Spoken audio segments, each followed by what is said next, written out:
Hi friends, வணக்கம். Welcome back to my channel. இன்னைக்கு நம்ம சேனல்ல ரொம்ப டேஸ்டியான, ரொம்ப சுலபமான முறையில் செய்யக்கூடிய ஒரு சூப்பரான ஹல்வா ரெசிபி எப்படி பண்ணுறதுன்னு பார்க்கலாம். அதுலயும் பிரெட் வச்சு எப்படி ரொம்ப சிம்பிளா பண்ணுறதுன்னு பார்க்கலாம்.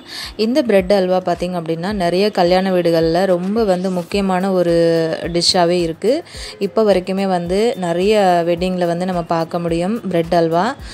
அந்த பிரெட் ஹல்வா இன்றைக்கி நம்ம எப்படி பண்ணுறதுன்னு பார்க்கலாம் ஃப்ரெண்ட்ஸ். அதுக்கு தேவையான பிரெட் பீசஸ் நான் எடுத்து வச்சுருக்கேன். இப்போ பார்த்திங்கன்னா இந்த சைடில் அந்த ஓரம் வருது இல்லையா ப்ரௌன் கலரில், அது எல்லாத்தையுமே நம்ம கட் பண்ணி எடுத்துக்கலாம். அதை கட் பண்ணிவிட்டு ஒரு ஓரமாக வச்சுக்கோங்க. அது என்ன பண்ணுறதுன்னு நான் உங்களுக்கு சொல்கிறேன். இந்த பிரெட் ஹல்வா பார்த்திங்க அப்படின்னா ரொம்ப ஜூஸியாக ரொம்ப டேஸ்ட்டாக இருக்கும். அதுலேயும் நார்மலாகவே ஹல்வா அப்படின்னா நம்ம ரொம்ப நேரம் வச்சு கலரிட்டே இருப்போம் இல்லையா. ஆனால் இந்த பிரெட் ஹல்வா பொறுத்த வரைக்கும் அப்படி எதுவுமே கிடையாது. ரொம்ப ஈஸியாக நினச்ச உடனே நம்ம செஞ்சு சாப்பிட்றலாம். இப்போ அந்த ஓரங்களில் இருக்கிற ப்ரௌன் கலராக இருக்கு இல்லையா, அந்த ஓரத்தை எல்லாத்தையுமே கட் பண்ணினதுக்கு அப்புறமா இந்த மாதிரி கட் பண்ணிக்கோங்க. சின்ன சின்னதாக ஸ்லைஸ் மாதிரி பண்ணிக்கோங்க. ஏன்னா இதை நம்ம இப்போ எண்ணெயில் தான் ஃப்ரை பண்ண போகிறோம்.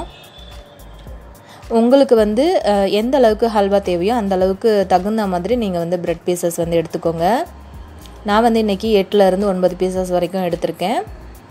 ஓகே ஃப்ரெண்ட்ஸ், அவ்வளோதான். இந்த மாதிரி கட் பண்ணி எடுத்துக்கலாம். இது நம்ம என்ன பண்ணலாம் அப்படின்னா, இதை ஒரு மிக்ஸி ஜாரில் போட்டு நீங்கள் நல்ல ஒரு பல்ஸ் கொடுத்தீங்க அப்படின்னா சூப்பராக உங்களுக்கு அது பிரெட் ஸ்க்ரம்பிள்ஸ்க்கு ரெடி ஆயிரும். அது நம்ம நிறைய ரெசிபீஸ்க்கு யூஸ் பண்ண முடியும்.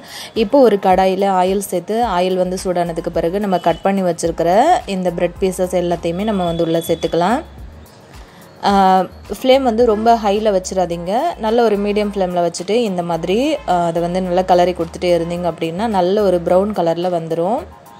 நம்மளுக்கு இயற்கையான முறையில் அந்த ஹல்வாவுக்கு கலர் கொடுக்கக்கூடியது இதுதான். நம்ம இந்த அளவுக்கு நம்ம கலராக நம்ம எடுத்தோம் அப்படின்னா தான் நம்மளோட ஹல்வா நல்ல ஒரு கலர் கொடுக்கும். நம்ம இதுக்குன்னு எந்த ஒரு கலரும் நம்ம சேர்க்க போகிறது கிடையாது. பாருங்கள், நல்ல ஒரு கலர் வந்ததுக்கு பிறகு இதை நம்ம எடுத்துடலாம். இது எடுத்ததுக்கு அப்புறம் பார்த்திங்கன்னா நம்ம மிச்சம் இருக்கிறதையும் இந்த எண்ணெயில் சேர்த்து நல்லா பொரிச்சு எடுத்துக்க போகிறேன்.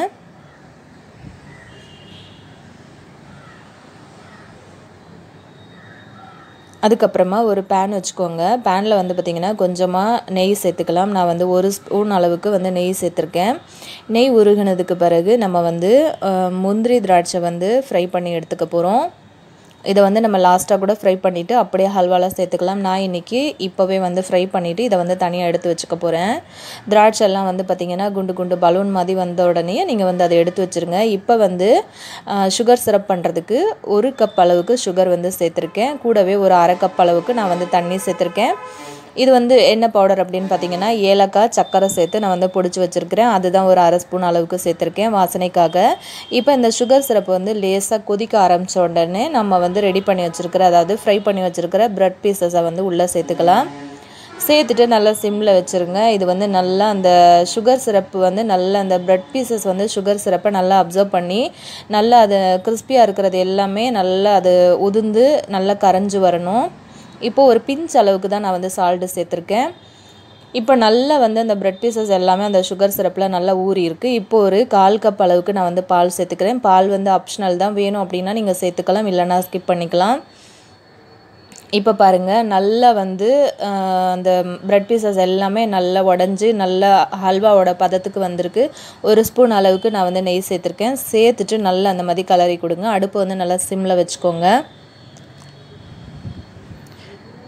நெய் தேவைப்பட்டுச்சு அப்படின்னா நீங்கள் இன்னுமே 1 ஸ்பூன் அளவு கூட சேர்த்துக்கலாம். நான் இன்னொரு ஸ்பூன் அளவுக்கு நெய் சேர்த்துருக்கேன். நெய் சேர்க்கும் போது நல்லா வாசனையாக நல்லா கமகமான்னு ரொம்ப டேஸ்ட்டாக இருக்கும். நல்லா அந்த மாதிரி நம்ம கலந்து கொடுத்துடலாம். இப்போ பாருங்கள், நம்ம சேர்த்த நெய் எல்லாமே தனியாக பிரிஞ்சு வர ஆரம்பிச்சிருக்கு. அவ்வளோதான், நம்மளோட ஹல்வா ரொம்ப சூப்பராக ரெடி ஆகிடுச்சு. யாராச்சும் வீட்டில் கெஸ்ட்டு வர்றாங்க அப்படின்னா வெறும் பிரெட் இருந்தாலே போதுங்க, ரொம்ப சூப்பரான ஹல்வா நம்ம நிமிஷத்தில் ரெடி பண்ணி கொடுத்துடலாம். இப்போ நம்ம ஃப்ரை பண்ணி வச்ச முந்திரி திராட்சை இது ரெண்டத்தையும் உள்ளே சேர்த்துக்கலாம். சேர்த்துட்டு நல்லா இதை கலந்து கொடுத்துருங்க. அவ்வளோதான். இப்போ நம்ம இதை ஸ்டவ் ஆஃப் பண்ணிடலாம். இப்போ நான் ஒரு பிளேட்டுக்கு மாற்றிக்கிறேன். இதுக்கு மேலே பார்த்திங்கன்னா சும்மா நான் டெக்கரேஷனுக்காக வெறும் பிஸ்தா மட்டும் துருவி சேர்த்துருக்கேன். இது வந்து நீங்கள் சுட சுட அப்படியும் சாப்பிட்லாம். அப்படி இல்லைன்னா நீங்கள் ஃப்ரிட்ஜில் எடுத்து வச்சு, அதாவது சூடு ஆறுனதுக்கு பிறகு நீங்கள் வந்து ஃப்ரிட்ஜில் வச்சுட்டிங்க அப்படின்னா நல்லா சில்லுன்னு சாப்பிட்றதுக்கு ரொம்ப டேஸ்டியாக இருக்கும். நீங்கள் அப்படி கூட சர்வ் பண்ணலாம். இப்போ பாருங்கள், பிஸ்தா வந்து கொஞ்சமாக வந்து நான் துருவிட்டு இந்த மாதிரி சேர்த்துருக்கேன். பார்க்குறதுக்கு ரொம்ப அட்ராக்ஷனாகவும் இருக்கும், பார்க்க ரொம்ப அழகாக இருக்கும், அதே மாதிரி சாப்பிட்றதுக்கும் ரொம்ப டேஸ்டியாக இருக்கும். கண்டிப்பாக இந்த ரெசிபி உங்களுக்கு பிடிச்சிருக்கும்னு நினைக்கிறேன். மறக்காமல் வந்து பிடிச்சிருந்ததுன்னா செஞ்சு பாருங்கள். செஞ்சு பார்த்திங்க அப்படின்னா எப்படி இருந்தது அப்படின்னு என் கூட ஷேர் பண்ணிக்கோங்க. உங்கள் ஃப்ரெண்ட்ஸ் அண்ட் ஃபேமிலி மெம்பர்ஸ்க்கு இந்த வீடியோ வந்து ஷேர் பண்ணுங்கள். மறக்காமல் நம்ம சேனலை வந்து சப்ஸ்கிரைப் பண்ணி வச்சுக்கோங்க. இதே மாதிரி சூப்பரான இன்னொரு ரெசிபியோடு நான் உங்களை சந்திக்கிறேன் ஃப்ரெண்ட்ஸ். தேங்க்யூ.